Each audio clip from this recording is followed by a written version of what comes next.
it's been a long time since me and Rokas had a talk, because Rokas has his training and has to move around a lot. So it's nice to talk to you again. Yeah, same here. I'm glad to be back. Every time we did these talks, I really enjoyed them. So I was looking forward for the next By the way, I hope I don't look too terrible right now. I was telling Rokas off camera that I went to train. I sweated, or whatever the conjugation is, really bad. And when I got home in the lobby, the janitor said the building doesn't have any water until tomorrow, so I haven't showered or anything. Well, hopefully people won't smell you through the video. Yeah.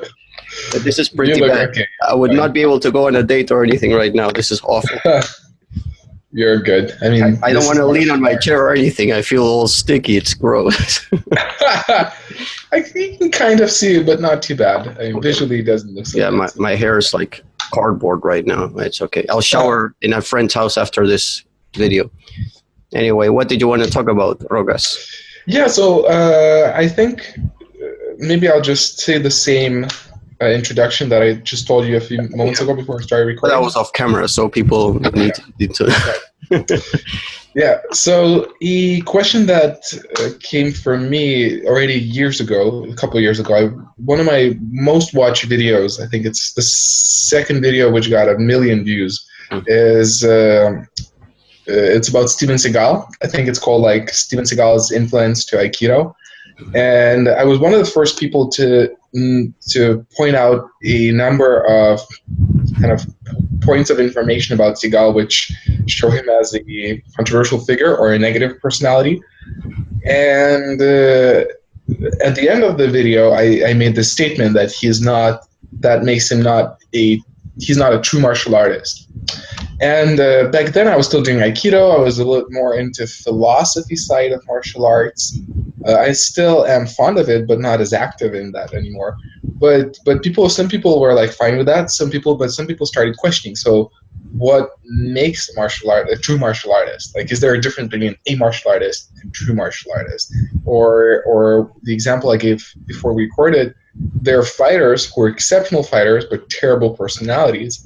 And so my question is there such a thing as a true martial artist, and how is it defined? Whether it's just martial skills, or is there the art side to it? So this whole debate, I'm interested to explore that. Actually, it's a really complex topic which has a lot of layers to it, and depending from what point of view you look at it, you can have different conclusions.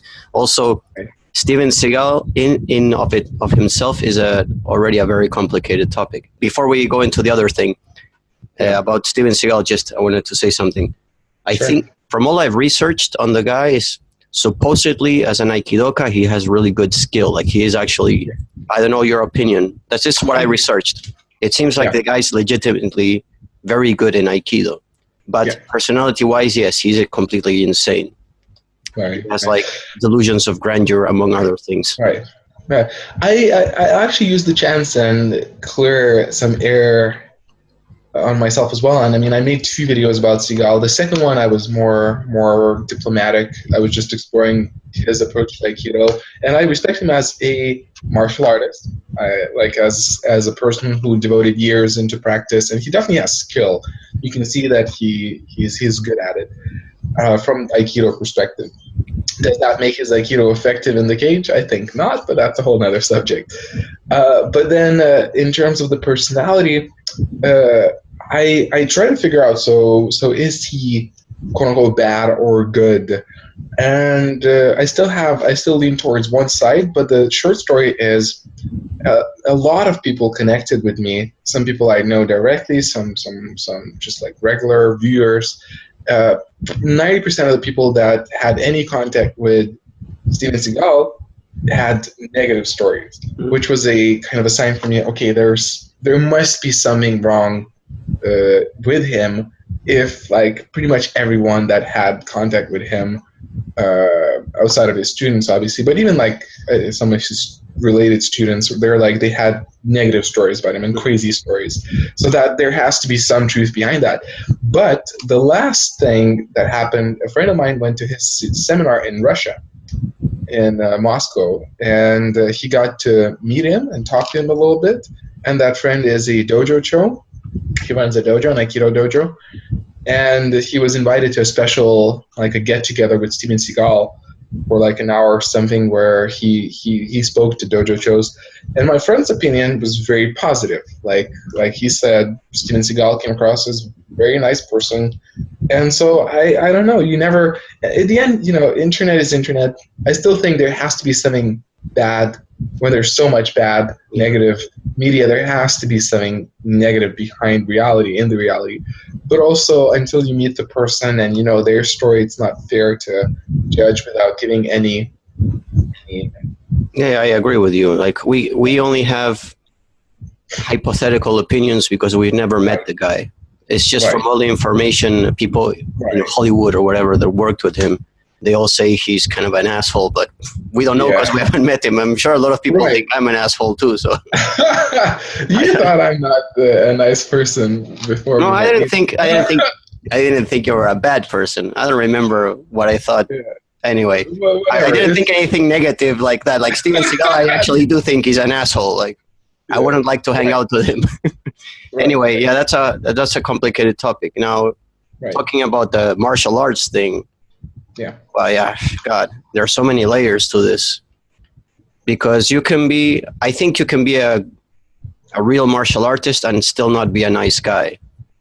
Mm-hmm. I mean, also there's certain martial arts that have a very strong emphasis on the philosophical and behavioral side of things, the courtesy and respect. Like Aikido is one of those.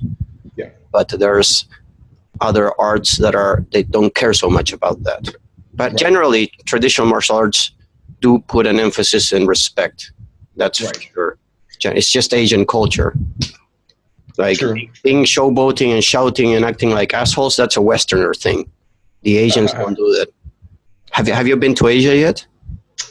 Just India. India, Israel, but Israel is more Middle East. But India, but that's not Bodhidharma. Yeah, technically came from there, but I never went further than that. So, I did notice it. Not just Korea, because I've been to Japan and I've met people from all over Asia. Mm-hmm. Asians in general, they're more polite and less conflictive. The Japanese, especially, because they almost annihilated themselves among themselves from all the wars and everything. So at some point, they decided to avoid conflict at all costs. That's why they're the most polite people in the world now. But Westerners, we have such a different mindset and way of seeing things that for them, being polite and respectful is the norm. That's how they are raised.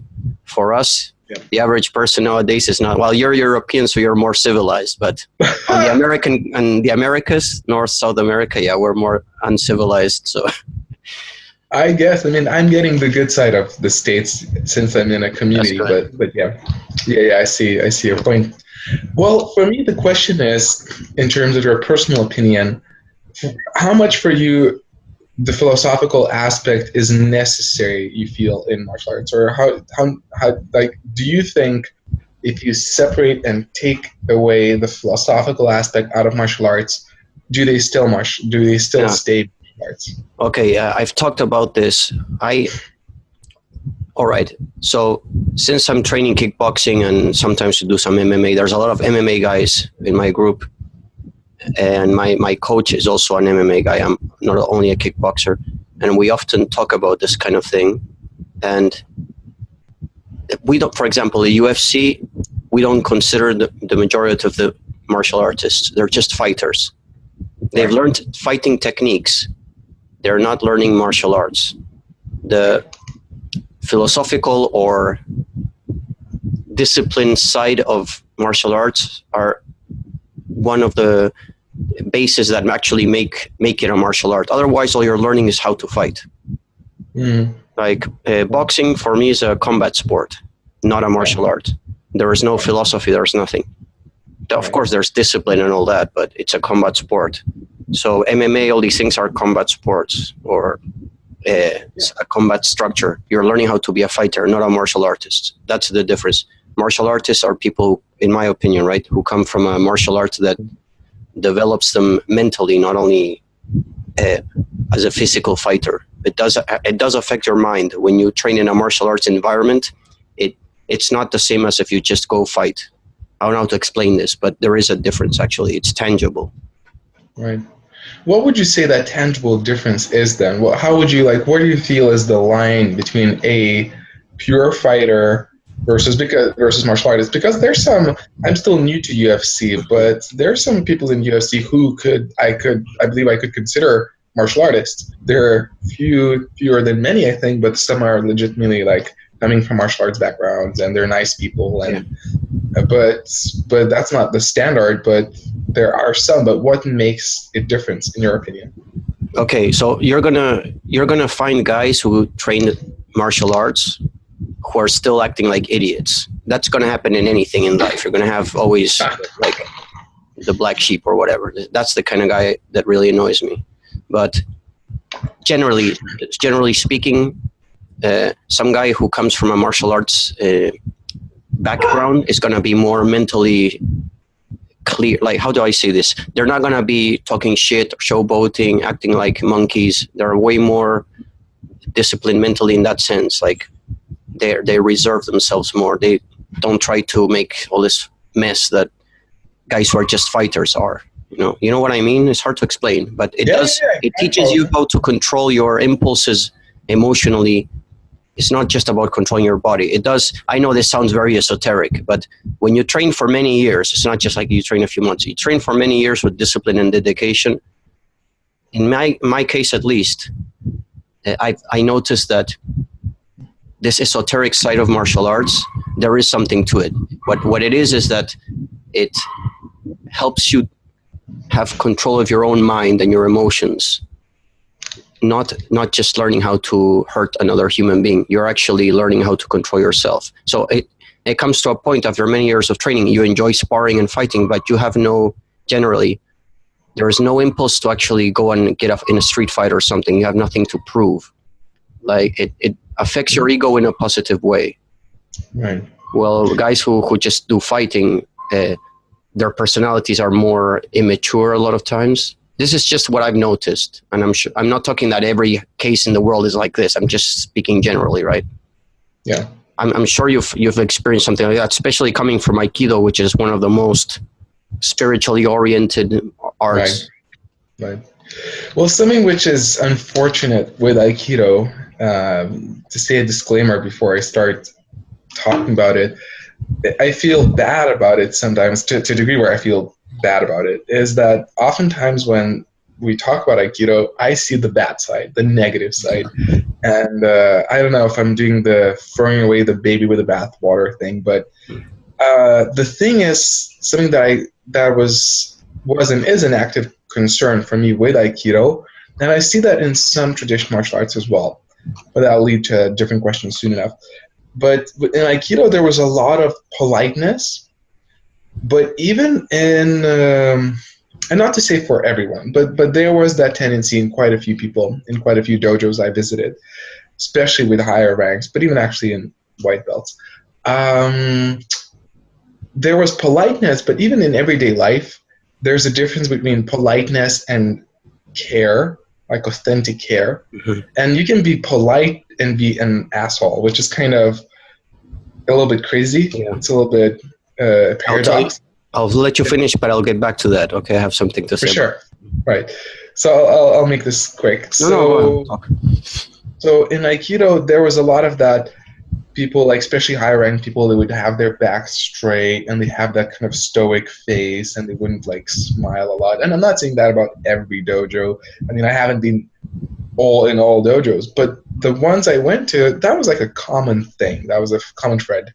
You would see them and they're kind of trying to be very correct, very, very like kind of samurai. But if you would get to train with them, oftentimes you would feel that almost like sometimes there would be like a sadistic tendency. They would like to like they would kind of like gently hurt, like somewhere hurt you, like kind of a power play dominating, These guys were Westerners, right? Yes, yeah. I'm not talking about Japanese. That's true. That's a good point. But yeah, or there would be that kind of ego play. So would they come across as polite, but when it would come down to real things, you would feel that they're all about themselves. They don't care so much about the other person. And obviously there were exceptions. Like the organization that I belonged to was very was kind of a different approach to Aikido to begin with. But there were dark sides to that community itself. That's a whole different subject. But in terms of people, they were nice people. They were authentically caring about others. But like the general Aikido tendency, like that's an interesting point for me. That kind of trying to look as a nice person was not always an authentic expression of the martial artist. And I think that I have a feeling that happens in martial arts. What's your experience? Okay, what I was going to tell you about that specific thing is that, okay, I have two things to say. Number one is I've met a lot of world champions and high-ranking masters in Taekwondo and Karate, like ITF Taekwondo and Kyokushin. I met some Olympic Taekwondo, like famous guys too in Korea, but usually those guys, they're the friendliest and funniest when they're all like having fun and they joke. Everyone is within the martial arts structure, so everyone is really respectful. But when they give a seminar or something, they have a really good sense of humor, almost like they have no ego. Like, you're like really old guys, and like especially the Japanese, it's like it comes to a point where they have overcome their ego. You know, they have nothing to prove. They don't care what anyone thinks. They're very comfortable with themselves. In Korea, I had I went to a seminar with two Kyokushin champions, Kumiko Sunakawa, which is a girl, and Norichika Tsukamoto is a really famous, huge Japanese guy who's really famous world champion. You see him fight and he's a complete monster. But when I met him, he was the nicest guy I've ever met in my life. He was super friendly and nice. So I could tell he had no ego to show anything. I've noticed this kind of ego thing that you say more with Westerners or people who are not, like they could be black belts, but who are not that high up, who still feel like they have to prove something or show something. Another thing, what I was going to say before is the thing about the politeness, when you can be very polite but not care, or sometimes seem not genuine, that's a big problem in Japanese culture nowadays. Everyone is super, if you ever go to Japan and you meet foreigners, they will probably tell you this.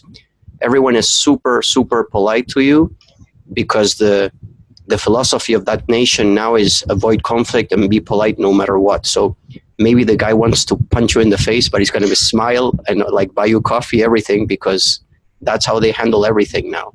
There's no violence. So people who live in Japan, a lot of them, I visited Japan a lot of times, right? But the people who have been there for a long time, they all told me that that's something that bothers them, that they never know if people are being genuine or not.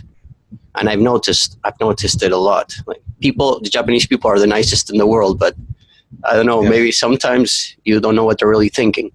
I don't know if that's what you meant, but you reminded me of that. For sure. I have a little bit of that, or in the beginning noticed that in the States as well. I mean, obviously it's not on the same level, but if in terms of service industry, when someone is doing something for you, sometimes I'm like, especially in the beginning, I was like, they ask questions. Like in Lithuania, we're conservative. We're kind of like keeping ourselves to ourselves, and we don't chit chat with random strangers, and it's more transactional. And here, I'm buying some shoes, and the guy's like, hey, so how's it going? Like, why did you come to Portland or whatever? And I'm like, is he genuinely interested? And what if I start to answer, like, because I tend to be like an honest, authentic guy. Like if I ask a question, I care, I want to hear the answer. But if somebody asks me, I started like, oh yeah, there's this and that and that. And there were some cases where I was looking at the person, I was like, he's not really interested. I should shut up. He gets his bonus for being nice to the customers. That's what you think. Right. Yeah. But there's that politeness that they don't really. And I think there's probably like cases like that, and that definitely happens. Yeah, that does happen. Like when you work in big companies, especially, it's like the employees, they have to be like robots, and they have to. That's terrible. In Latin America, they'll just like talk to you like shit. They don't care because nobody pays you enough here to give a shit. Right. A little bit like that back in my home as well. Well, I appreciate you in terms of the main subject. I really appreciate you distinguishing the West and East culture. I guess that's partly because you were there so many times. and I haven't been there. I know of the Japanese culture because I mean, Aikido is so Japanese, but I never had that experience directly. I met some, and I had some personal contact with some high-ranking Aikido instructors, and they were like super nice. They were like, I really enjoy their company, and they weren't full of themselves whatsoever. And now that you said that, yeah, it makes me distinguish. Beforehand, for me, I talk about Aikido in general, although my main experience is Western experience, and it would be a wise thing to distinguish and say, oh, there's the West and there's the East. So yeah. The greatest example, which I will never forget, which was really impressive to me, when I think it was Osaka or Kyoto, I don't know, either Osaka or Kyoto. I was with two other friends who were also Taekwondo teachers, also Argentinian. We were all in Korea. So we went on a trip to a couple of cities in Japan. And I think it was Osaka. We went to a Budokan, which is it was like a gigantic place where many disciplines, people were training together. They were training on one end, they were training weapons. The women were training with spears, and the kids and the men were training with swords. And then you had judo, and I don't remember what the other one was. But there are two sections, right? Oh, yeah. There was kendo, which is swords. Then there was something with spears and archery. And then on the other end, you had judo. All training together at the same time, but they weren't bothering each other or anything. And it was really impressive. There were adults training with children. I usually hate, there's no way I'm going to train with children. I always separate adults and children separately, right? But in Taekwondo as well, or in everything, especially in Taekwondo, in everything. Okay. But when I noticed is the adults and the children were all training together. The reason they could do it is because Japanese culture is so serious about martial arts that the little kids, you could see little kids who were probably 6 or 7 years old. They would kneel down while the teacher was talking, and they were not a peep, complete silence and respect. And then they were incredibly focused, training, repeating the techniques with the adults. It was just impressive. It blew my mind. Not a peep, no one running around. It was complete respect. Whenever the teacher had its tip, in Japan they do this a lot when there's a lot of students, they have 2 pieces of wood which they hit. So to get the attention. So as soon as this wood sound happens, everyone is incredibly quiet. There's utter silence so that the teacher doesn't even have to raise their voice. It's amazing. But if you go to most countries, you cannot see this. Children you have to be constantly trying to discipline them, and so that's a huge difference that you can tell. I had a lot of stuff on my mind I wanted to say. I just remember this and my mind went blank. But that's one I really noticed. If you go to Japan, you're really going to notice it in that sense. But for me, Japan are the ¿cómo se dice? Epitome, like the highest example of what martial arts spirit is the Japanese mentality. Right. But that kind of brings us back to the main subject and kind of looking at our personal opinion. So it does, from the way you express it, it does sound like martial arts for you, and that kind of expression of being disciplined. I think probably it's a lot about discipline and respect. I guess those would be the main keywords. I have to that for you. Sorry? All right. I'm really absent-minded. If I don't see what I'm thinking, it'll fly out. What I wanted to, because I was thinking this before. Sure. The thing, martial art comes from, martial is of war. It's supposed to be a military structure. That's why all the belts and everything, they're like military rank, supposedly. And you have to form in a certain, I think in Aikido also, you form in a certain way, the most advanced. All martial arts are like that. It's based on military structure and military rules and such. That's why it's martial. That's okay. Right. Well, you get a real martial artist. I was thinking this, that there's 2 layers to it. One is that side, the military mentality that you develop, respect and discipline and all of that stuff, right? Yeah. And then there's the technical side, which this is what I often talk about with people who practice martial arts or who I train with when we watch the UFC, or it's not always like this, right? But the average MMA fighter nowadays is very sloppy because they don't have this actual technical base of a martial arts, where you do a technique millions of times until you perfect it. That's the art. The art side of it is where you develop a technique to the point of perfection. Even just footwork is part of that.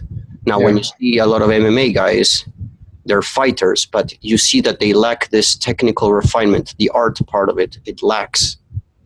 So that's what I wanted to say. I'm sorry I interrupted you, but I'm very absent-minded. So those are the two layers that differentiate you from a fighter. A fighter is just aggression and learning the techniques in order for practical application, but it does not have the mental or artistic. By artistic, I don't mean tricking and doing like flips, and that's bullshit. I mean the technical refinement. Okay. Something I'm curious to ask, just to get to know more of your personal opinion. What about boxing, though? Boxing seems to me, from what I pick up, and again, I'm new at this, but UFC compared to boxing seems much more technical, much more pure in that sense. So what about that? Definitely. When you don't know a lot about fighting, it's not so easy to see this from an outside perspective, but boxing requires, it's like, again, the art part of it is in boxing because they throw a jab throughout their lives. A boxer will throw millions of jabs until there's so many little details, how you put your shoulder, how you turn your elbow, your hip, your feet. There is a lot of technical refinement to be done. So then there's a lot of, the thing about boxing is extremely hard because you only have a very small amount of techniques to work with. So you really need to excel at using those techniques. Right. And they're all strong guys, right? So the guy who has the superior technique, even if it's just a little bit, it's already going to give them a big advantage. It is way more strategic and complex because you have to work with less tools. Yeah. So there is an art side to boxing. It's a combat sport, but it has a really deep technical aspect to it. And now the more I train in kickboxing, and I'm really working on my boxing these days, the more I'm appreciating that side of fighting, the boxing part. Yeah. Again, I'll comment myself here from the top of my head, being a newbie. But when I think about Ali, for example, there's a part of me which wants to call him like an artist. Like there's something to his expression and to his technique which made him like exceptional. And you could say the same about some other guys as well. And like I think that's like, to call them an artist of that in that sort would not be unfair. And that's where I can really resonate with you when you say like boxing. There's an art side to boxing, which The reason I don't call boxing a martial art is because it was never designed for warfare, or for actually killing someone. It's a sport. It's a combat sport which you can apply for fighting. But if you want to play it, for example, for fighting on the street, you have to modify it or modify your training a little bit. Like you can use all the concepts of boxing, and it's actually the most essential skill set you needed to be a fighter. Yeah. But you have you got to change the way you punch. Sure. Because you will break your hands, for example. Exactly. You don't have big gloves and... Yeah, it's not designed for actual war or like a raw situation outside of the ring. It's designed to be inside a ring as a sport. Right. Also, too, what I heard from a friend of mine who's considering to go pro in boxing, and he's like a bouncer, like worked in hot spots in England, and they fight. They like their fighting. Yeah, that's the worst place. Right. So he got a lot of his share of fighting situations, and he worked in a certain club. He worked with a big group of experienced bouncers who would like work together, coordinate everything. And one of his co-workers was a boxer, but he said apparently sometimes it actually was a downside to him because he was a pure boxer, because he would not know how to react to random strikes, because those club guys, they would just like throw random shit, and he would get caught sometimes because he's like, what the fuck is this? I think that's probably one of the sides which you have to address. Yeah, this is actually, I've experienced, this is a big problem for me personally with I tell this to my coach, my kickboxing coach all the time, like, you know what? I rather fight guys who are really good and technical, and I'll probably fight better, because when I fight someone who's all sloppy like this, I can't read their movements. I don't know what they're doing. I'm completely lost. When I fight someone who's really technical, I tend to beat them because I can read their body mechanics. I know what they're going to do, so in the moment, I can prepare a countermeasure. But when someone is like this sloppy, aggressive mess, that I just don't know what to do with that, and I get punched in the face all the time. It happens a lot. Right, you have to kind of switch into a different approach, I would imagine. In that case, grappling is better. When someone is like some super sloppy guy with the striking, you nullify it with grappling. But grappling against someone who's a super striker, it's whoever gets in there first, you know? Right. And also true, like, it's a good point. In grappling, if you're better at grappling, that's it. Yeah. I mean, there's no accidental wins. Like 99% of the wins are not accidental. And I know a bunch of stories where fighters, like, let's say, stand-up guys, good stand-up guys, punchers, strikers, would, or some traditional martial artists, would get into a sparring session with a grappler, and they would lose, and they couldn't believe it. They would go like, no, let's do it again. It probably was, you were lucky. And they would get destroyed again and again, because grappling is so precise in a sense. And it's just like, even if the other guy's sloppy, you're going to dominate him. So, the thing is that in that difference. The case your example is, it doesn't happen that much now, but it happened more before, because a lot of strikers, the average striker was specialized in striking and didn't train grappling, so it was an unknown factor to them. They wouldn't know what to expect or how to react to it. But now everyone knows about grappling. Even if you don't train grappling, you've seen some grappling, you have an idea of what the other guy is going to try to do. So it does give you some mental resource a little bit to try to react to that. But when you react with something that's the fear like for most people, when you step into a ring, the biggest obstacle is the fear of the unknown, of what the other guy is going to do. So, but nowadays, internet and everyone knows more about fighting as a whole. So it does give you more of an advantage in that sense. So a lot of strikers can deal with grapplers better because they already know more or less what the game plan is going to be for the grappler. You got to stay away and not let him grab you and whatnot. Sure. But it is a factor. Oh, but I was going to ask you something. How do you feel with striking now? Because I've been seeing that, like I told you before, your boxing looks really good. Oh, thank you. I enjoy striking a lot. I definitely love it. Like especially sparring, I love sparring. I mean, I enjoy rolling, jiu-jitsu rolling, but stand-up sparring, I'm gonna be game anytime. How do you feel when you get punched in the face? Are you okay with it? How are you feeling? I'm one of those people who enjoys being good. That's a plus. That's a plus. Right. You know, if I like.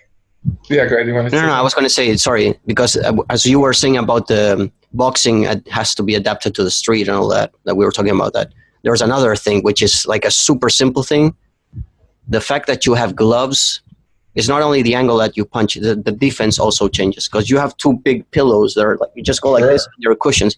You cannot defend like this on the street. You're going to hurt yourself.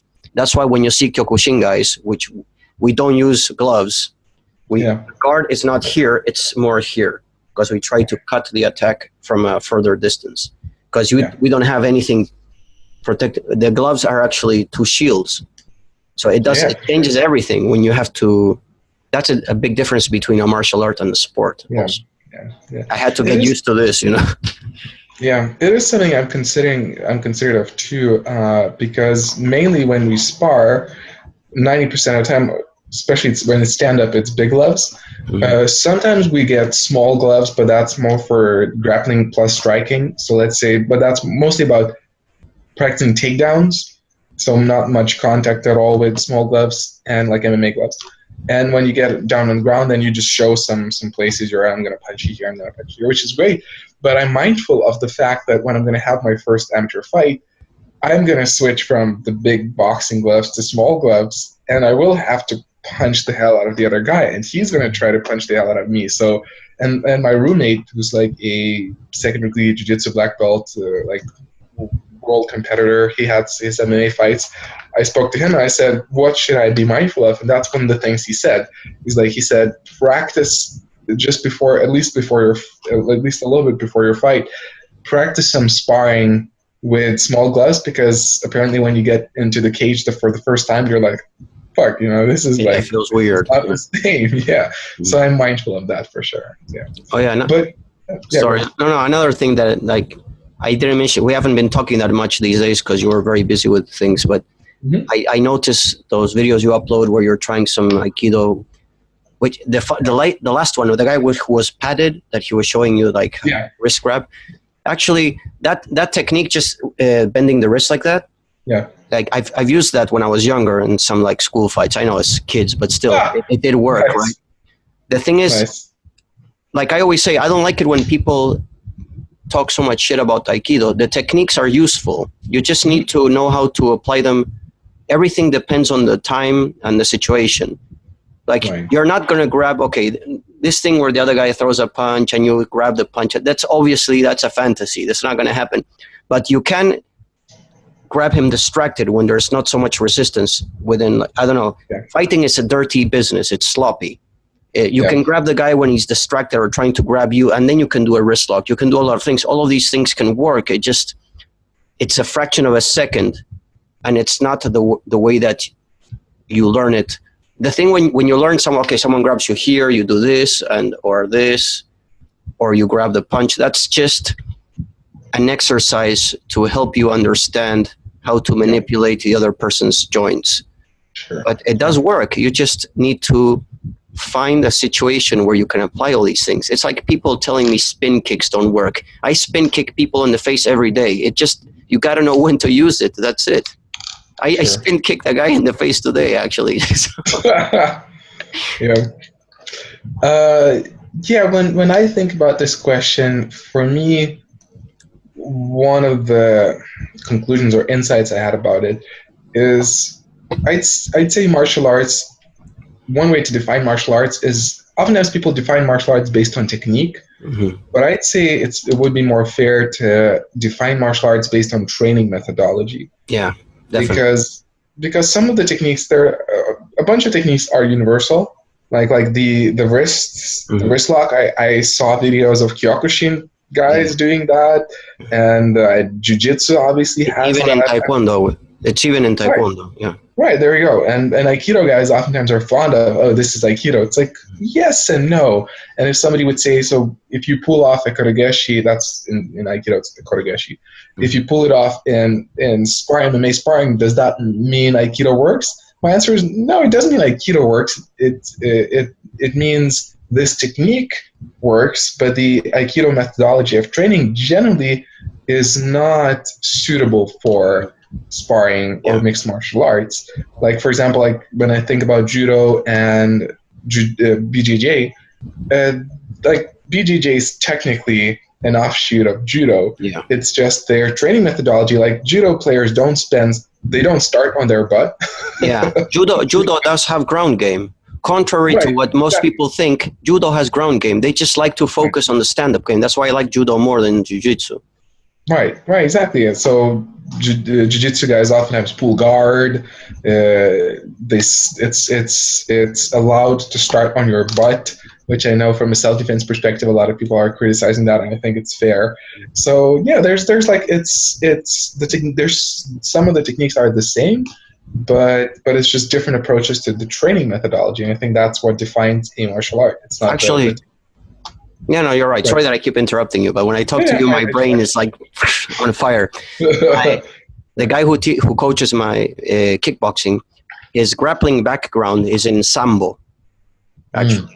And when we've trained a few times grappling. We usually just focus on the striking, but we do grappling sometimes. There's some guys who like to fight in MMA in our gym, and I like it because it gives us Sambo stuff. But he knows I'm a little bit different from the other guys. I don't want to get into MMA. But I just want to learn the dirty stuff. And Sambo has a lot of this like street stuff that it's not allowed in MMA. And I've noticed so many wrist locks and things that are exactly in Aikido. I've seen them in Aikido, and when I trained a little bit of Aikido, it's just they are applying it within the grappling situation. But I've noticed a lot of that. When you're doing like an arm bar or something, and the other guy is resisting, the sambo solution is to like go for the wrist. But you cannot do that in like standard MMA rules, I think. You can't do wrist blocks, right? That's something I keep questioning. I was never I never went to find an answer for sure. And pretty much everyone asked, they're like, maybe. Their answer is pretty much always maybe. I've never seen anyone try it. Me neither, but I'll look into it. I'll check. Yeah, you should check if the official, and of course there's so many different venues. Maybe some allow it, some don't. But depending on what you're going to train in, like if you're going to compete in, if they allow it, maybe you can find like some opportunity to put this into practice, at least in training. Because it's not. There's more danger of dislocating a shoulder than like actually injuring a wrist badly. Wrists are like ankles; they can heal better. It's the shoulder and the shoulders or your knees that are more. You got to be more careful with. There's also all these leg locks in sambo that I think you're not allowed to use in MMA in a lot of competitions. Yeah. You should try sambo. I think you'd like it. It's my favorite grappling art is sambo. It's funny. Lithuania is officially like a big player in sambo because we are a post-Soviet country, but I never ran into sambo. I don't know why. It's actually it's samba, but because the O in Russian is a, but samba is also a Brazilian dance. So well, most people say sambo, so yeah. But yeah, I might check it out. I mean, I still haven't tried even judo, so. No, I really like judo. I did a little bit of it in my travels, but I was never able to focus on it for long. And one of my best friends in Korea was a judo champion. It was hilarious because he was a smaller guy. I'm pretty short. He was smaller than me, but he got jailed once because he got in a fight in a bar with 5 guys. I'm not kidding, 5 guys. They were Westerners. Like always, the people getting in bar fights in Asia are Westerners, drunk English teachers. Anyway. He just tossed them all over the bar and like broke a table with one guy, like dropped the guy on the table and broke it. And they were all bigger than him, of course. And then the cops came and jailed him, and he was really angry at the cops afterwards. But one tiny guy beat the crap out of 5 guys. He doesn't even know how to strike. Actually, I wanted to train him in striking so he could fight in MMA because he was such a badass. But yeah, judo is a badass art. I love judo. You just gotta train correctly. That's all. Yeah. I'm eager to try it, and I even promised to my YouTube audience. A lot of people were like, try judo, film your first session, and I said, yes, I will, but right now I just don't want to deviate. Yeah. Also, we all have limited time and resources. If I was a millionaire, I would be training a different style every single day of the week, of course. Talk about Batman, Batman's mythology. Yeah. That's what he did. Anyway, but also energy, like resources, energy. Time is one, but also energy. Yeah. Like I know that like one of the things I love the approach I love to training is training full on. Like if I'm there, I want to be 100% there. I want to give my all. And if I'm tired and exhausted, I just hate myself during the training. It's like I only pick up part of the stuff. And it takes me like 5 seconds to get up because my body hurts. And it's just like, it's kind of losing the opportunity. So that's one of the reasons why I'm so precise about these days. I'm so precise about food and sleep and counting how much I train and not overtraining because I don't want to, I could train more. I could go like try judo, try this, try that. But then I know that eventually there's a Lithuanian saying which sums it up well. It's translated, it says, it's better to have a bird in your hand than a deer in the forest. Yeah. Or we say in Argentina, abarca mucho, aprieta poco, which means like you try to hug too many things, but you cannot squeeze enough. You know what I mean? Right. Yeah. It's just like all kind of messy. It's exactly. Right. So that's why I feel like that's a martial artist mentality, though, where you want to perfect yourself and focus yourself on the task. That's right. For sure. And I know I will have time later on, like after my amateur fight, I'll still have some time in the States. And when I will be back in Lithuania, I won't have an official gym or coach. I can go around and try stuff. But right now, since I'm committed to doing it every day, it's like, let's not be all over the place. Let's do this. So yeah, but judo is on my list for sure. So, yeah. Yeah, mine too. Yeah. Mine too. After I get really good at striking, I still feel like I have to develop it. I would like to focus on judo or sambo. Nice. Right. Yeah, I'll definitely. And I'm in a similar. I mean, well, MMA is such a mixed bag of things to learn. It's such a difficult thing to handle. I mean, you're learning all the disciplines at the same time, all the approaches: grappling, striking, wrestling. Anyway, but kicking. But I would get into MMA once I'm really good at grappling and striking, as just a general training, like to try sparring with people and whatnot. But I wouldn't get into it to learn. I would go into it when I already know what I'm doing. You know what I mean? For sure. That was the question that some of my audience from YouTube posed whenever I mentioned, whenever I started saying that I will go to the States to train MMA. Like the question of whether it makes sense to start with MMA as your ground game. I mean, as your kind of zero ground beginning. And I think it's a fair question. It's like, I mean, for me, maybe I think that's one of the few cases where I guess it kind of makes sense because I'm doing it every day. So at least 2-3 times per day. So I do get to dabble in every part enough, I think. And also I did jiu-jitsu before, so I do have some stronger base at one area. But still, I think it's a fair question to ask whether it makes sense to train MMA rather than to learn something specific and then jump in MMA. It's like my university major is multimedia design. Now, multimedia design is one of these cases of hugging a lot and not squeezing enough. It's like you have graphic design, cinema, like film, how to do film and all that. You have marketing. There was some English class. I didn't even do that because I just did the test. And then there's robotics and 3D animation and blah, blah, blah. There are all these like crazy things. Whatever technology and design is, they put everything in there. And every single person, including myself, that studied with me, everyone just focused on only one thing of all of those things. You know, they have a general idea how everything works, but I don't do any 3D design. I'm a graphic designer. I don't do web design. I forgot how to do all of that stuff. So some guys just focused on web design. Some are 3D designers. Like, it gives you a general idea, but you end up learning. You end up just focusing on what you actually feel more comfortable with. It's too much crap to take all at once like that. For sure. Yeah. That was a big lesson for me for years. I was trying to perfect that, the ability to focus on one thing, because I find so many things fascinating. And I'm kind of an opportunist. I see opportunities. I'm like, oh, if you would do this and you could do that and you could do this, and I'm excited about everything. That happens to me in general in life as well. Right. And then I think I'm finally there at a point where I am able to, at least 80% of myself, to focus on something and know that, okay, forget about everything else. Don't even think about it. But in the past, I would be like, well, I'm going to try a little bit of that, a little bit of that, a little bit of that. And luckily, I was able to commit to Aikido, which was a big part of my life and my profession. But also, I was many times I was doing things I shouldn't have done, actually. So yeah, committing is a good thing, for sure. One quick thing I wanted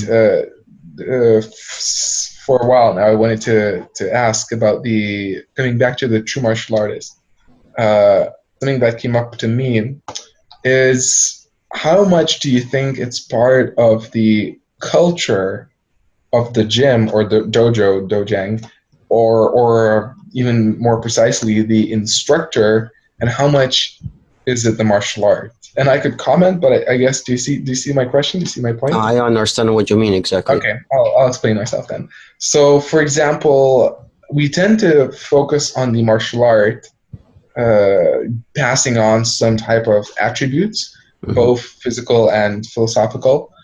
But an interesting question for me is, how much does that actually boils down to, let's say, the coach or the instructor or the sensei, and from him it goes to the atmosphere of the gym, and how it's passed on to others, and how much it's the actual martial art.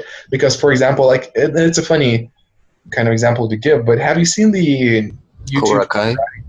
Sorry? Which one? Cobra Kai, exactly. I was thinking exactly of that. I was thinking of that. You just read my mind. Because I have a real life example that I can give you. It is all about the teacher. Okay. So tell me, I'm curious. I mean, Well, I'll come back to my subject, but go ahead. Argentina in ITF style taekwondo, the one that I practice, which is the more aggressive one. Historically, we were among the top 3. Poland, Argentina, and I can't remember which the other one was. Maybe Canada. The North Koreans didn't. Are you talking about Kyokushin karate? No, ITF taekwondo. Okay. Okay, got it. Yeah. So Argentina was always among the top 3, and one reason, the main reason, is the guy who was in charge of training the national team for many, many years. I don't know what he's doing now. I think they changed the coach, but the guy who was in charge of training the national team had really strange methods. He was like a Cobra Kai guy, honestly. I shit you not, like he would focus completely on aggression on the guys. Like they were super aggressive, and he would take. I don't know if anyone who knows the guy is going to see this, but anyway, what this guy would do, because I heard it from many people, he would take some of the guys to a ghetto. He would have a gun on him, right? They would go to a ghetto, which are really messed up here, and he would have them. He would have his students fight with some like ghetto guys there, and which is really dangerous. They can stab you or something. And that was part of the training. He would always carry a gun with him just in case. Like he would have really insane methods of training. Before I went to Korea, yeah, and like we would win everything. We were among the best in the world in ITF. We still are. Like, this was in the 90s. In the 90s, we were all winning everything. We won everything in the 90s, Argentina. That's why I got it. There's so many ITF dojangs here. What was I going? Okay, before I went to Korea, one of the guys from ITF Korea, a Korean guy, came to train here. And he practiced all the technical stuff with my teacher, and he went to practice the combat part, the sparring, all that, with that guy, the national team coach. I've actually I fought some of his students in tournaments, but that's another story. The thing is, he would train with us all this like technical stuff because my teacher is like one of the most technical guys in the country. He does seminars all over the world too. And then he would come from the other class where he did fighting with those guys, and you would have enormous bruises, like black bruises all over, like cracked ribs, all destroyed. And we're like, man, this is too much. Like they can't treat you like this. This is fucking crazy. And he said, no, it's okay. This is how they normally practice. But yeah, and I noticed it when I would go to tournaments and those guys, and I fought some of them, they were super aggro, you know.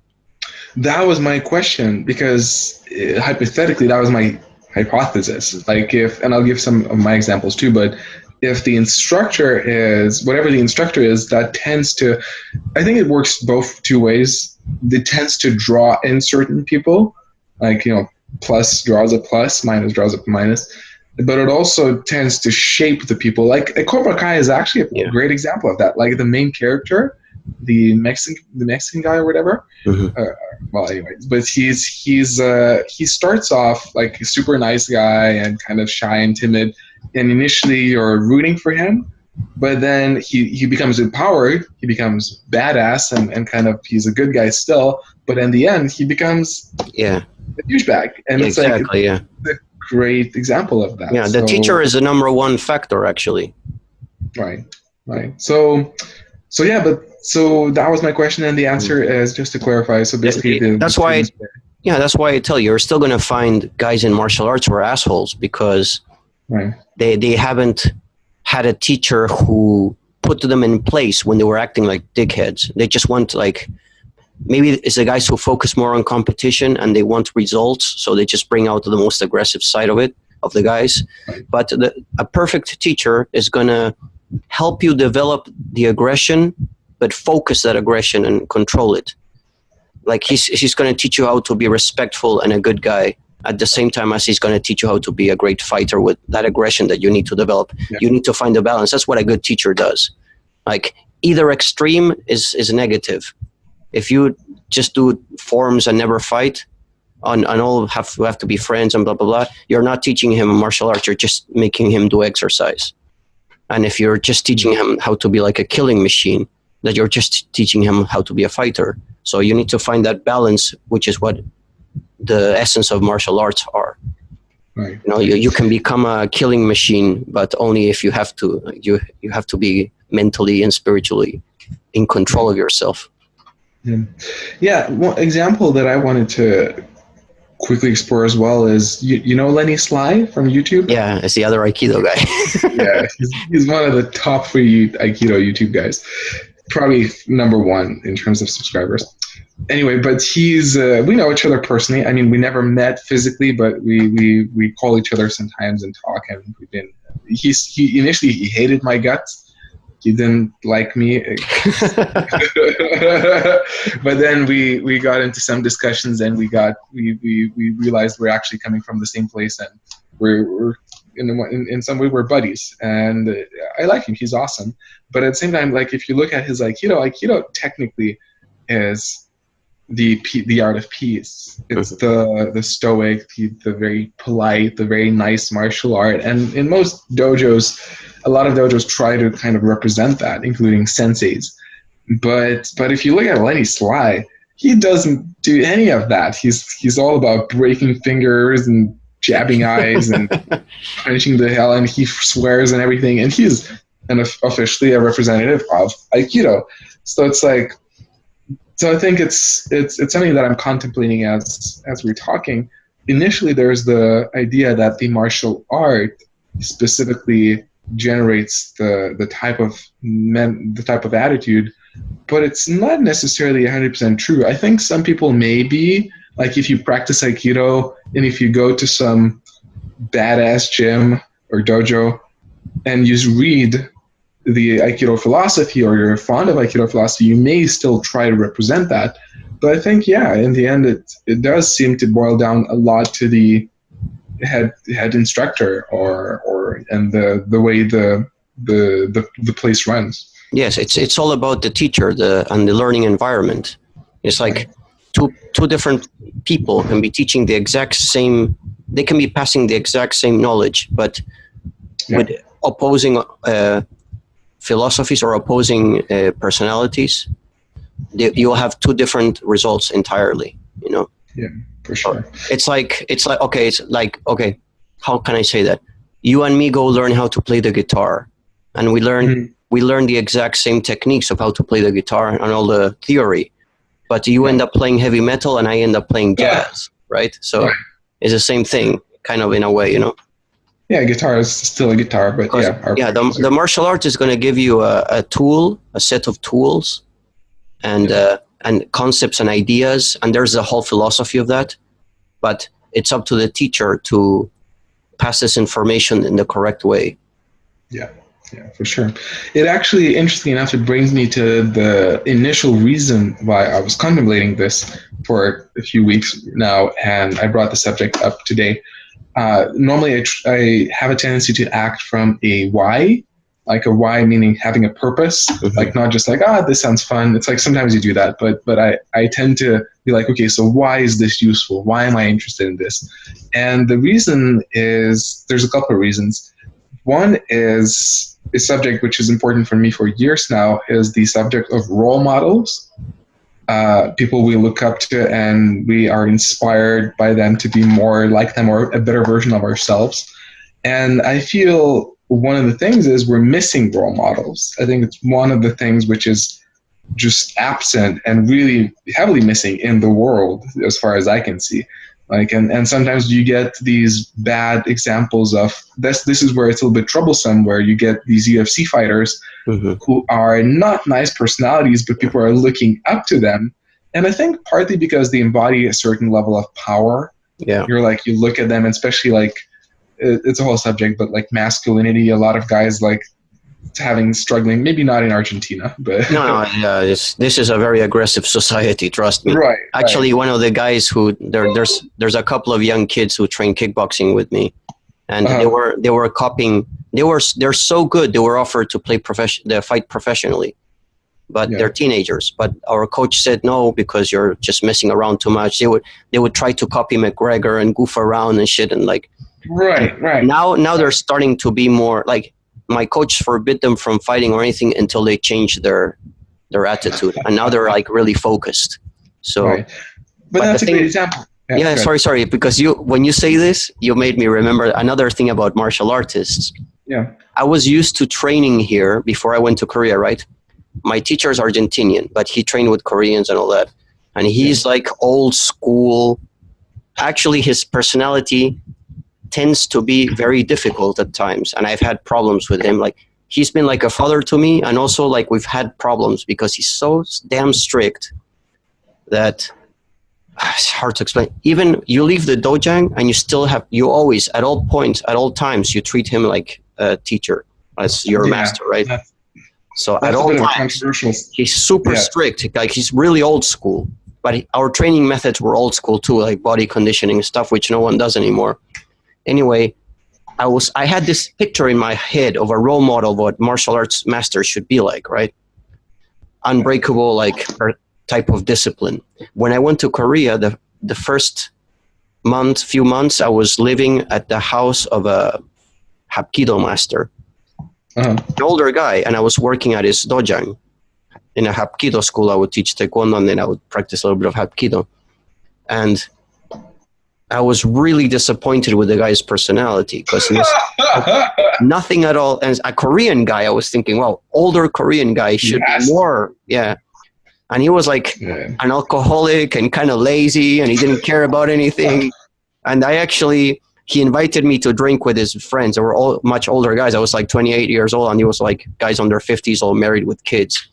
And he invited me to drink with them, and they're all getting really wasted. And it's okay. I was having a little bit of fun. I have some really weird stories, but it come a couple of times. The guy got so hammered he couldn't even drive. So in Korea, you call a designated driver. They'll drive your car and take you home, and you pay them a little bit of money. And I had to go in the car with this guy. He was laughing like a 14-year-old girl, like laughing and giggling, and I was really embarrassed. I was like, I can't believe this guy is like. And he was a founder of a school. He was no small potatoes. He was like a very important Hapkido guy. And I couldn't believe it's like so damn childish. And this really disappointed me. I like the guy. He's super nice. But at the time, for a time, I was so disappointed with him. I actually didn't like him because I was just disappointed in him. But he was nice. I was just disappointed in this. I had such an image of a martial arts master should be like a Superman, but now it's not like that. There's all sorts of, you're going to get all sorts of things. But it's true, the role model thing. It does. I like seeing, they don't have to be super, like my Taekwondo teacher is way too strict. My Karate teacher is more chill, but he's still formal. I still have to treat him with the due respect, but he's way more chill. So I do want to see a martial arts master or teacher who does have this discipline and presents himself to the world in a way that you respect him, right? Not the guy who is goofing around and I lose respect for him. Yeah, right, for sure. It's to expand on that. It's kind of a funny aspect of my life, but I think it's evident for pretty much everyone who knows me that I'm fond of Batman. I like Batman too. He's cool. Good. Not George Clooney Batman, but I like. Yeah, no. Like the Batman. Yeah. But one of the reasons I'm fond of him is actually like a quick backstory of that is I was in a down period of my life back in school. Like I was maybe 16 and I was a bit lost and confused what I'm going to do in my life. And then I just accidentally watched The Batman Begins, the good Batman movie. And I was inspired. I was inspired about the whole journey of kind of experiencing something bad in your life and then finding your own purpose. Mm-hmm. And I started looking into the Batman's mythology of what's the character about. And then I learned about him devoting himself, like he's the idea behind him is himself devoting himself entirely to his purpose, traveling around the world, trading. He's the ultimate human being. Exactly. And that's a very inspirational figure, and that's actually the reason why I wear Batman all over, is to remind myself of that commitment. And I think that symbol is very powerful, and it's something sometimes we miss in our real world, is people who are whole-rounded. Like they are not in a fake way, but they're super committed. It's not like that guy. I would respect him for sure. I mean, I appreciate people who are not stereotypes, Like it's funny sometimes you meet some super martial artist and he's like just like, as you said, giggling like a girl, and you're like, okay, that kind of breaks your own thinking. It makes you expand your mind, realize, okay, I shouldn't be strict in the way I project you. Because it gave me a contrast to what I was used to. So now that I'm older and I've had more experiences in life, I am more accepting of that. At that point, I had only one perspective of this, so it was really shocking to me. But you're right. Right, but for me then, one of the things I for years I would keep imagining this idea, like what if, per se, Batman was real, like just knowing that there's a guy out there who's doing all that. I know it's not realistic, but just like that image of knowing that there is such a guy, how much would that inspire people to be more themselves? And we do have some people who are kind of that Batman. There are people. There are extraordinary people in the world. There are. Right, exactly. And it's awesome that they inspire us, and I feel that's such a huge potential that martial arts teachers have. I mean, they are so influential, and they can embody that power. Where, like, for example, one of the reasons I'm here in Portland is because of the founder, Matt Thornton. I really like him as a whole-rounded human being, and it's a powerful influence. But what if, like how much of that is wasted potential, like Steven Seagal, for that matter, whether he's good or bad. But let's say if he's what the bad stories say about, like, that doesn't necessarily give anything good to work on for his students. Or, I mean, maybe he did. I mean, he trained in Japan and everything, but also, it's a wasted opportunity. How much positive he could have done if he would have been a more balanced person. Yeah, when I was young, like I was a child, and my ideal person to follow was Leonardo da Vinci. I don't know, I was like 5 years old or 6, and I learned about Da Vinci, and I was amazed. I was like, holy shit, this guy could do everything and do it well. I want to do that. Why don't everyone do like that guy? Yeah, I don't know about Da Vinci so much. Can you tell a few words? He was he was an artist from the Renaissance in Italy. Who, it's complete. He's like the Batman of Italy. The guy was an architect, an inventor. He studied medicine. He was an amazing illustrator. He was a sculptor, a painter. He did so many things. He invented the helicopter. Actually, he had prototypes for the helicopter, for. What else? Like so many things. Right now, I have books on Da Vinci here. I don't know where to start. But the thing is, the guy did so many things, and he did everything so well. You know, like he didn't fail in any aspect of his creativity. And is there any historical knowledge how he did that? Like, did he do the Batman, go around traveling and master things or whatever? Was there a secret? Do you know? Well, what is documented is that he studied some art. At that period of time in Europe, in the Renaissance, it was common that if you had some artistic talent and you got someone to sponsor you, you would just undergo the study of arts and then later get paid to create things. Yeah, he had. The Medicis, which were the most powerful family in Italy at the time, they were sponsoring him. So they just paid for everything. And he just devoted himself to doing artwork. Of course, when you can live your life without worrying about your house and your food, where it's going to come from, you can dedicate yourself to what you like. But he intellectually and talent-wise, he was above an average human, even to today's standards. The guy was an absolute genius. And he was also a self-study a lot. You know what he would do? He would go, and this was pretty dangerous back then because of the church. He would go to morgues and he would pay the guys who were dealing the dead bodies, handling them. He would pay so that they let him go in there and do autopsies and stuff, because he wanted to learn about anatomy. So he would open up bodies and start illustrating according to what he saw. The guy was a complete. His mind was not of that time, you know. He was like Tesla, the guys who were not normal. There's a lot of mystery behind his story, his life, because he had he would code all his documents, writing them in reverse and all sorts of weird stuff, to keep everything secret. He was really weird. Anyway, he's like a real life Batman, except he wasn't a martial artist, I think. But not that I know of. But who knows? Sure. Yeah. Oh, by the way, sorry. I just want to, before I forget about Batman. Have you seen the animated series from the 90s? Yeah. I mean, not all of it, but for sure. Like Batman Begins is a good movie, but if you want to like see the real Batman, you have to see the 90s animated series. Yeah. That's a masterpiece. Yeah. It focuses, a lot of episodes focus on his journey, like through the world, learning martial arts and other stuff. It's amazing. Anyway, proceed. Yeah, it's a great example that you're bringing up Da Vinci, and and you're like what you're saying, like he's the actual Batman of reality. It resonates with me because for me that's where I contemplate. Batman is not about martial arts. It's about becoming the perfect version of yourself.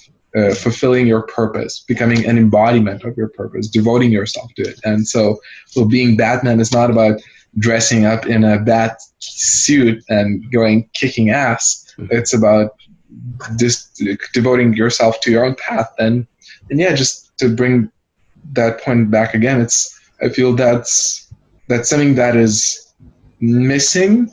And I feel martial arts is a venue where if used right, it can be, it can shape like hundreds of people come through the gyms, through the dojos. And if it's actually, in my eyes, it's such a big responsibility. And I feel not all martial arts instructors realize the impact they have. And then if whatever they do, if they do something lousy, that may actually do a bad favor to the person. It's not just about fighting and not just about technique.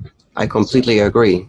The thing is that when you actually meet a really, really good martial arts instructor or master or whatever you want to call them, like the complete kind, the genuine kind, you really see there's a big difference with everything else. All the McDojo guys, they do make a really huge impact on their students.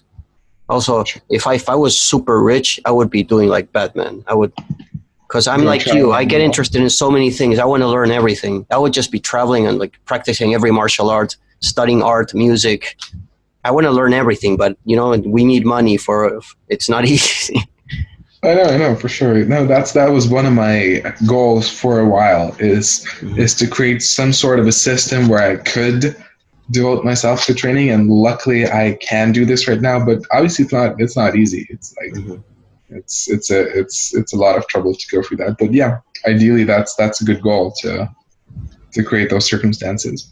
So yeah. Like we actually talk about many things because this whole other stuff is cool. It's interesting, and I like your mentality. But you have this very traditional martial arts way of thinking. Also, it's like I like all this kickboxing and fighting and all that, but I always still really appreciate the martial arts side of things, which is something I sometimes get annoyed with when training kickboxing or something that is not a martial arts class. I tell my coach sometimes, like, you should be more strict with everyone here, because he also trained martial arts, but he's doing this in a, like, more of he doesn't make it as a very strict environment. So sometimes I get annoyed when someone is goofing around and I tell him, you should be more strict to them, and he said, hey, don't worry about it. But it's a tough situation. It's a tough position, and I went through it a little bit. Actually, in one way, I went through it in a big way. So one specific example, when I opened my Aikido dojo back in Switzerland, when I trained myself, when I was Uchideshi, the instructor, like off the mat, you could call him by name, although that was not like necessarily super encouraged. But on the mat, it was like sensei. It was there was no question. It was sensei, and that was kind of the rule, the guideline. And when I came back to Lithuania to open my dojo, I was like 22 to begin with. So I was super young, but I had older people, like adult people with families and everything coming in, and initially I didn't say like call me sensei, and they would have that habit. So they would be like instructor sometimes go by name.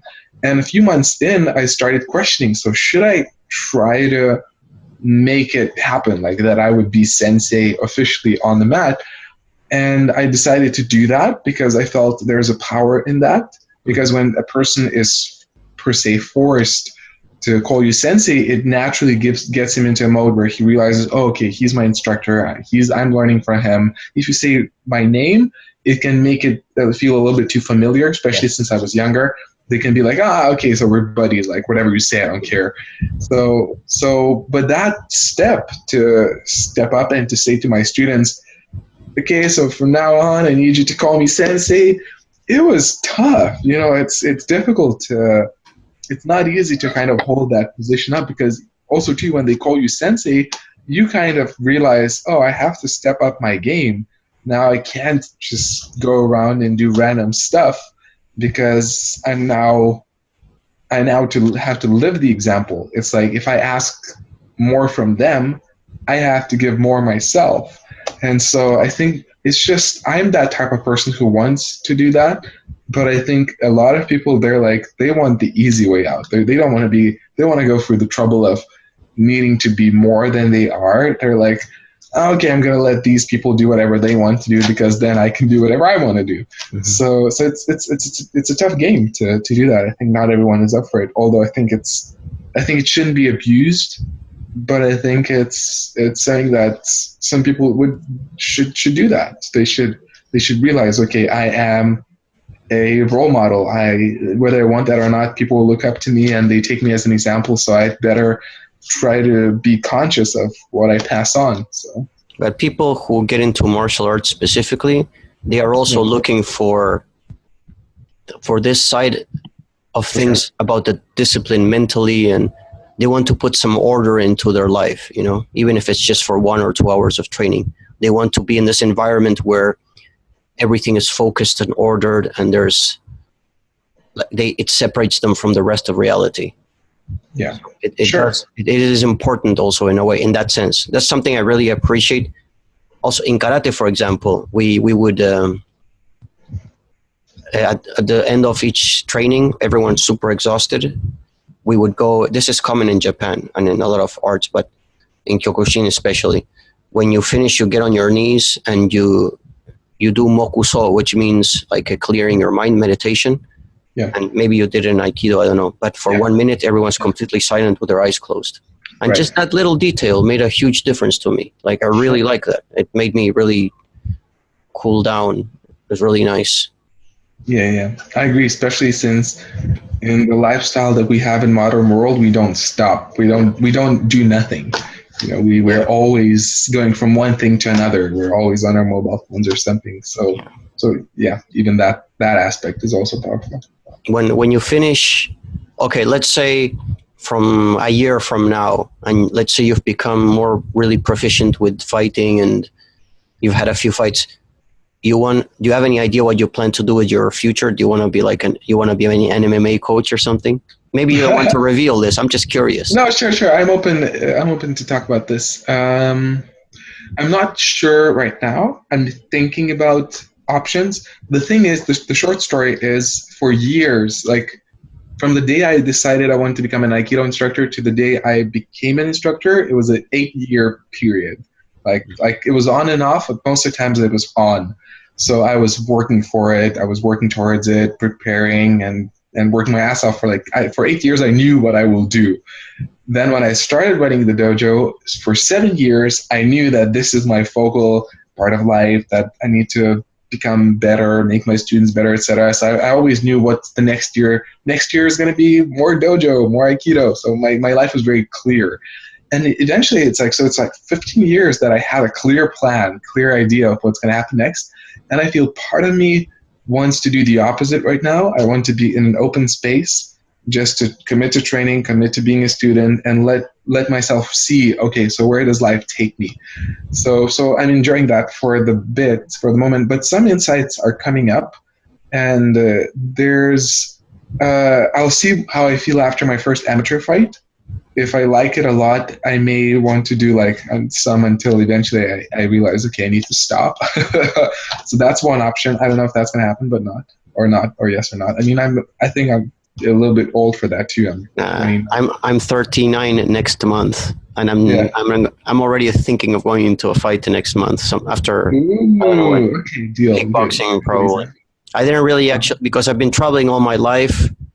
I never actually got settled down enough to compete so much. I competed in Taekwondo and Kyokushin, but I didn't get into kickbox or anything. I didn't really get so much into the competitive side of things because I was just moving around all over the place. So I want to do that a couple of times before I leave Argentina again. And wherever I go, I plan on like doing more before I get too old where I can't do anything anymore. But the thing is, like, you're super passionate about martial arts. So I was just wondering if you always plan on, not being specific, but just in general, you always want to do something related to martial arts, right? I'm pretty sure I'd be pretty sure that it'll be part of my life forever. Like, I mean, as long as I can train. I love training, especially like these days, live training, sparring, functional training, grappling. I love it. It's just like, even for myself, I love to do that as a means of improvement. Whether I will start teaching that, I'm considering that, but I don't know exactly how much I want that, at least right now, like especially like full time, because it was just such a tiring experience. It was a great experience, but such a tiring experience of doing it for 7 years, like pretty much every day. Like I think I had so much of it that right now, I don't know when I will be hungry for that again. I've been in your situation. I like teaching, but I don't want to dedicate my life to it. Like, I would be happy doing seminars every now and then if someone wanted me to do something, but if I just have to dedicate myself to teaching, it's just too tiring. And I like training more than anything. I rather use that time for training. But what would you do? What would you do if you're not doing something for a living, right? What would you do if it's not martial arts? It's a good question. I mean, it's just a hypothesis. It's just an idea. I always liked working with people, so I thought about maybe looking into coaching, like just kind of mentorship coaching, just figuring out some ways to support other people in their journeys. You could be a pickup artist or something like that. That's always an option. Also, like you're really good with media. Actually, you could be a journalist or work with media. Like, you honestly, you speak really well with the camera, everything. You have good presence, and you know how to like create content so well, you know. Like, I just do some cheap shit, but if I could I want to do something with media or film, actually, and just train because I love training. But that's definitely an option too. Like YouTube, of course, is a big thing, and it can be taken to many directions. Also, right now I'm helping out with it, and as for the gym, SBG, like I just made a new website for them. Just it's not released yet. We need to figure out the last details. But I can wait. I can make a website. I mean, I'm making some promotional videos for them just to kind of say thank you. And I mean, I could do that full time. It's just I'm not sure if I would want to. I enjoy doing it for them because I believe in them. And I'm not sure if I would want to be like, okay, pay me money. I hate whatever you do, but I'm going to do it for you. It's like, I don't know. I mean, especially if I can choose. So there's options. There's options. But martial arts is definitely part of my path. We have a lot of parallels. I've actually, until now, I've been, when you were saying before that you've had a structure in your life and now you just want to see what happens, I've been doing the let's see what happens until now, you know. It's a problem. I have a super interesting life, but but way too unstable, you know. I've never settled down anywhere because I've been traveling all over the world and doing all sorts of things on the whim of the moment. When I got offered to go to Korea, they asked me and I thought about it for 2 seconds. Like, I didn't have to consider anything. I just said, okay, travel, let's do it. You know, like I do sometimes I do a lot of impulsive stuff that could have either really good results or not, but generally at least it's interesting experiences. But I do want to have some kind of steady base, like something that's going to like help me be not living on the street or something, you know. Sure. There has to be. Yeah, I think that's one of the things I learned through the years, and I try to master it, is realizing that there has to be some focal point. Like I call it a well. Like there has to be one well where you take water from, and then around it you can do whatever.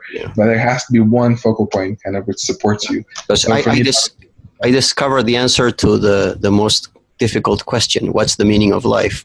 Sure. To enjoy it. You just have to enjoy it. There is no actual meaning. There is no purpose. The purpose is to enjoy it, because nothing you do matters, you know. I agree to a big degree. I mean, I do like to pretend that it matters. I do like to think that way, but it matters only to you, honestly, and maybe to those who are close to you. But just think of it like this. I know this is kind of bad, like dark, but after 100 years, no one's going to remember anything, you know, unless you make a movie or write a book, which is good if you do. But generally speaking, the only thing that matters is that you enjoy life while you're here in this place, which is not a very long time either. Yeah, that's true. And I mean, I would add, not hurt others. Yeah, well, it's not intentionally at least, but it's inevitable. Yeah. Sure. Well, cool. I do have to go now. I mean, now that we discovered the purpose of life, I think it's a good time to go. Yeah, I have to see if my friend gets back to his house. He went climbing, you know, rock climbing indoors. Yeah. I'll go sometime. I should make a video about that. And I'll go shower in his house and maybe have another beer. Maybe it's warm here. It's 35 degrees and 60% humidity. It's hell. And it's late. It's 10 p.m., right? Yeah, it's 10 p.m. It doesn't get any cooler. It's awful. It will rain maybe for one day, and then the next day it's hot again. So, and it doesn't rain that often. Anyway, I'm really happy that we got to talk again. There was same here. Long conversation. Not the last time. I mean, it's a pleasure. Thank you.